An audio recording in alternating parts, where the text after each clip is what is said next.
காஞ்சிகேதன் பேசுகிறேன். Happy Monday. எப்படி இருக்கீங்க? ரொம்ப நாள் ஆச்சுல பார்த்து. ஏன்னா பேரனுங்க இருந்தாங்க, இப்போ எல்லாம் ஊருக்கு போயிட்டாங்க, ஸ்கூல் திறக்க போகிறாங்கன்னு போயிட்டாங்க. சரி, கொஞ்சம் கவலையாக தான் இருக்குது. பசங்க போயிட்டால கொஞ்சம் கஷ்டமாக தான் இருக்கும்ல. அது 1 வீக் ஆனால் அப்படி கிராஜுவலாக அப்படி செட் ஆகிடும். என்னம்மா இன்னைக்கு? ஹலோ, வணக்கங்க. இந்தம்மா இப்போ ரொம்ப ஃபீல் பண்ணுறாங்க. உடம்பு சரியில்லைங்க, வாய்ஸும் சரியில்லை. இன்னைக்கு தான் கொஞ்சம் பரவாயில்ல வாய்ஸ்ன்னு வச்சுக்கோங்க. பேரம் போனதை பற்றி ஃபீல் பண்ணனா உடம்பு தெரியல. இல்லை, பசங்க போச்சிங்கனாலுமே மனசு கொஞ்சம் கஷ்டமாக தான் இருக்கும். எல்லாரும் எப்படி இருக்கீங்க? நலமே.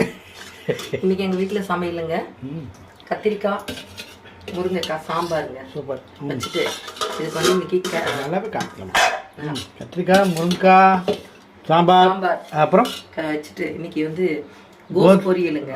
கடல் பருப்பு கொஞ்சம் போட்டு பண்ணியிருக்கேன். கோஸ் பொரியல் பண்ணிட்டு மிளகு ரசங்க.